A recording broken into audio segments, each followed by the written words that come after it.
Ask 100 Americans how much they need to retire, and most will hand you a number that does not exist. In 2024, Northwestern Mutual asked exactly that question, and the average answer came back at $1.46 million. Charles Schwab ran its own version the same year and landed near $1.8 million. These figures get repeated so often they have hardened into folklore, the supposed price of admission to a dignified old age. Now, set that folklore next to the data. According to the Federal Reserve's Survey of Consumer Finances, the median American household is worth about $193,000. The line where you enter the wealthiest quarter of the entire country sits near $660,000. So the target the average person believes in, $1.5 million, is roughly 8 times what the typical household actually holds, and comfortably above where the richest quarter of the nation even begins.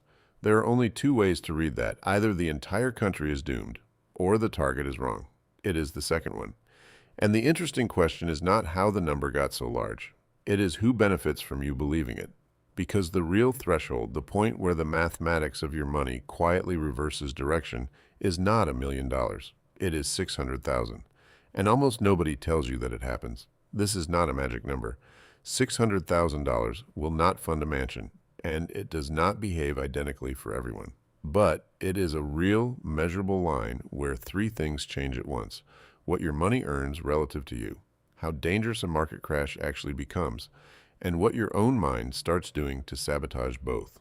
We are going to take those apart, one problem at a time. Problem 1, the phantom target. Start with where the $1.5 million came from, because it did not fall out of a spreadsheet of your actual expenses. It was reverse engineered from a business model. Most financial advice in this country is sold on a percentage. The industry calls it assets under management, and the standard price is 1% of your portfolio every single year, forever. On $600,000, that 1% is $6,000 a year, quietly extracted whether the market rises or falls. On $1.5 million, the same fee is $15,000. Read that again. The advisor's income is not tied to whether you retire comfortably. It is tied to how large the pile is. The bigger the number you are chasing, the bigger their paycheck for helping you chase it.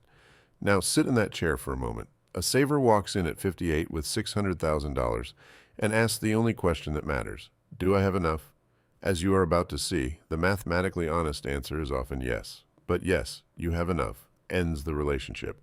No, you need far more, keeps the deposits flowing, keeps the balance climbing, and keeps the fee growing right along with it. This is not a conspiracy, and it is not villainy. Most advisors operate under real fiduciary rules, and most genuinely believe they are helping. The problem is quieter and harder to fix than a villain would be. It is a system in which the honest answer and the profitable answer point in opposite directions, and where nobody has ever been fired for telling a client to be a little more afraid. The evidence is not hidden. The White House Council of Economic Advisors documented these conflicts of interest back in 2015. Research in the Journal of Retirement has since shown how fees calculated on the size of your assets steer advice away from anything that shrinks the pile, including the plain truth that a client could simply stop accumulating and walk away. So when a retirement calculator informs you that you need $1.5 million, ask a colder question. Whose revenue depends on that figure being large? 9 times out of 10, the calculator belongs to a company whose income rises with your balance. The $1 million target is not exactly a lie. It is a marketing department. Problem 2, the silent crossover. Set the myth aside and look at what $600,000 actually does in an ordinary year. The number that governs everything here is 7%. That is the long-run real return of the American stock market. The S&P 500's roughly 10% average annual gain since 1928, minus about 3% for inflation. The real figure is the only one worth using, because the nominal one is a vanity metric. A portfolio can grow 10% on paper, while a third of that growth is eaten by the rising price of everything around it. 7% is what actually lands in your life.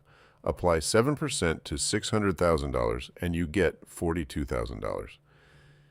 In a normal year, dividends reinvested, no genius, no lucky stock picks, $42,000 simply appears. Here is the comparison that should stop you cold. The Bureau of Labor Statistics puts the median full-time American worker's earnings at just under $60,000 a year before taxes. That is a person showing up 40 hours a week, commuting, sitting through meetings, answering to a manager. Your $600,000 in an average year earns nearly what that person earns without setting an alarm, without requesting time off, without a single performance review. Your money has quietly taken a job of its own, one with no sick days, no resignation letter, and an automatic raise every year. That is the first real change at this number. Not the size of the account, but the relationship between you and the account. For your entire working life, you were the engine. The largest force pushing your net worth forward was your paycheck and your discipline at the end of the month. The portfolio was a passenger, along for the ride. There is a clean way to find the exact moment the passenger takes the wheel. Take the amount you save in a year and multiply it by roughly 14. That is the portfolio size at which a normal market year generates more than your entire annual contribution, because 7% of the balance has grown to equal everything you can add. Run it for real people. A household saving $15,000 a year, genuinely strong by national standards, crosses that line at around $210,000. A disciplined, dual-income household saving $30,000 crosses near $420,000. And a high earner putting away $42,000 a year crosses at almost exactly $600,000. That is why this figure matters. $600,000 is the crossover point for a very strong saver. It is the balance at which even someone doing nearly everything right can no longer outsave their own portfolio. Below that line, your savings rate is the entire story. Skip a month and it costs you. Optimize it and it pays you. Above it, the link snaps. Your contribution becomes a rounding error against what the balance does on its own. The variable that decided your outcome for 20 years simply stops deciding it. What decides it now is the market, and far more importantly, what you do in response. Problem 3. The sequence trap. The same mathematics that makes the gains larger makes the losses feel lethal, and it hides a danger most people have never heard named. Since 1928, the American stock market has passed through more than 24 bear markets, declines of 20% or more, with the average one falling about 35% from top to bottom. They arrive every 4 to 6 years or so, which means that across a 30-year retirement, you should expect somewhere between 5 and 8 of them, not as a risk, as a schedule. Now watch your brain betray you. A 35% decline is a percentage, abstract, bloodless, easy to shrug off. But nobody feels percentages. People feel dollars. Run the same crash on 2 portfolios. $100,000 falls to $65,000. Unpleasant, survivable.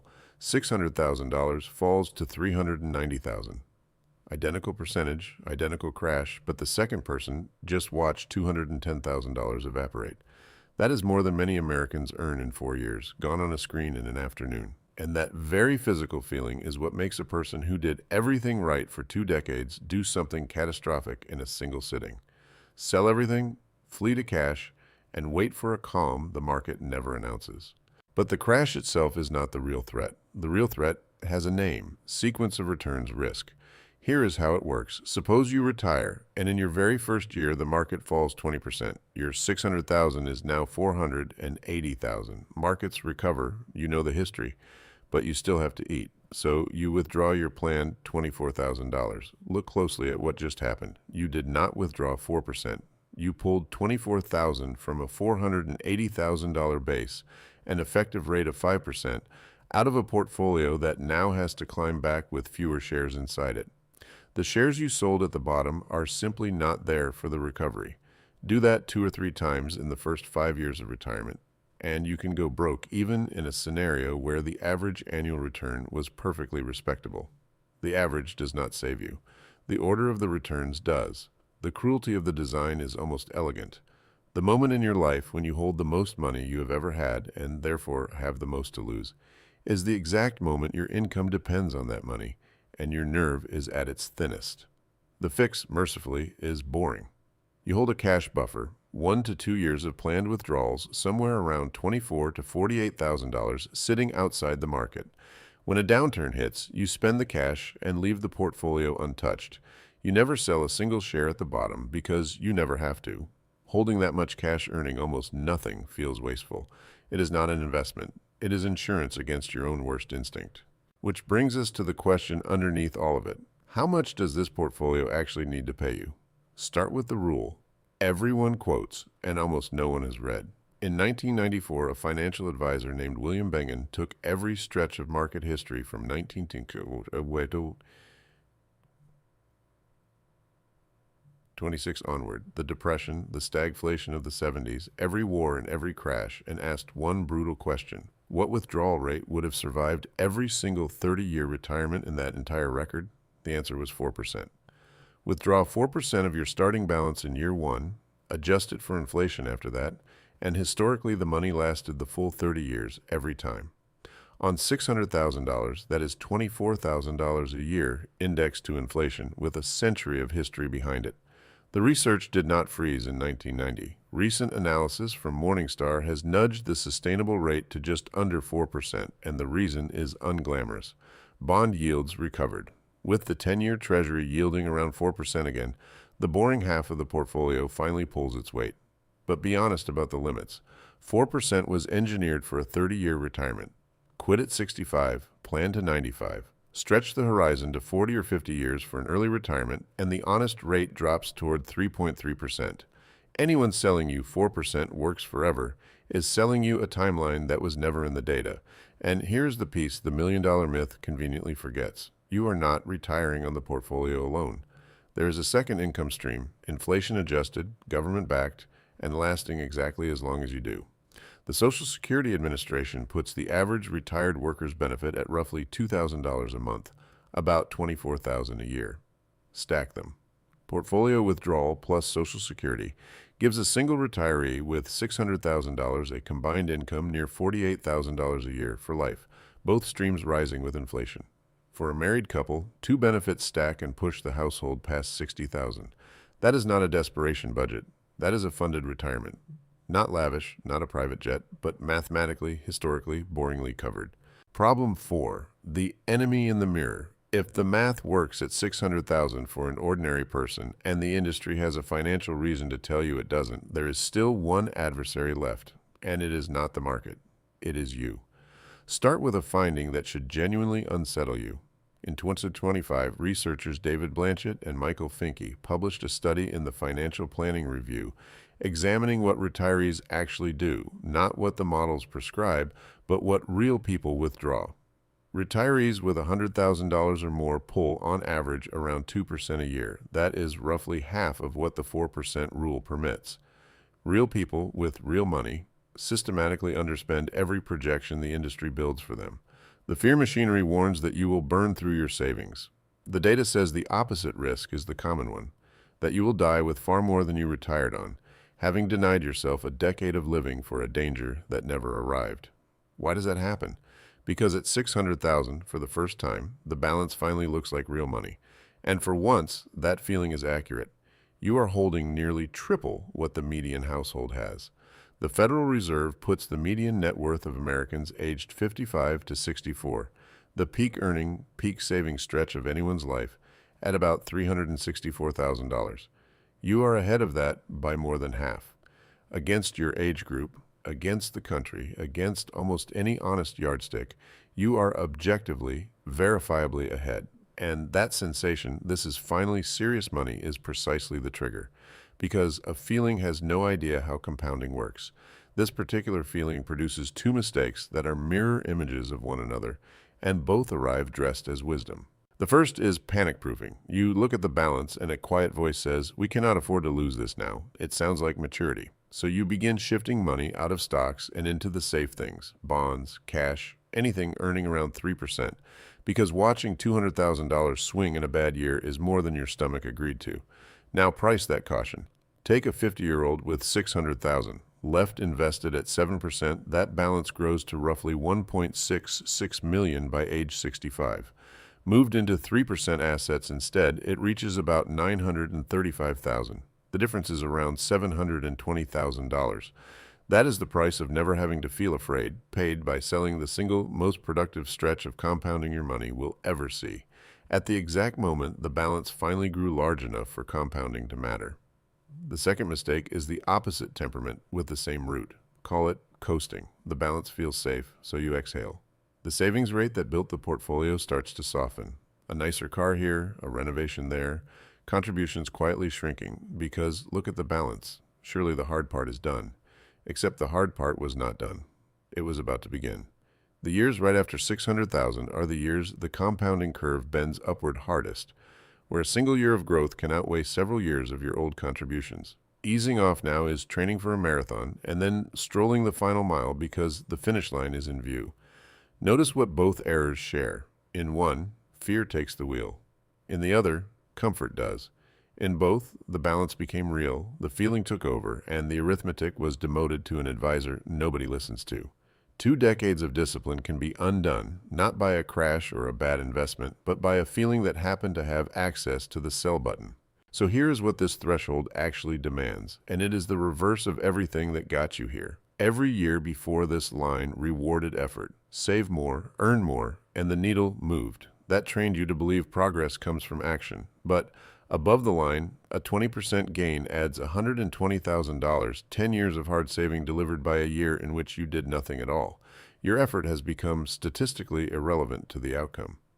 The only lever still connected to anything is restraint. Holding through a decline, logging in, seeing the damage, and closing the tab is now the highest value action available to you. It produces nothing visible, it feels like negligence, and it out-earns a year of overtime. The person who builds $600,000 and the person who keeps it are not the same person. Building it took aggression, earning, optimizing, pushing. Keeping it takes patience, stillness, and a near total refusal to be helpful. Most people never make that trade. They keep attacking a problem that now asks them to stand perfectly still, and the portfolio pays for the confusion. So, the real test at $600,000 is not what you do next. It is what you refuse to do, year after year, while everyone around you confuses activity with achievement. The $1 million target was never a measurement of your life. It was a measurement of someone else's revenue. Learn to see the difference, because understanding money is your best defense.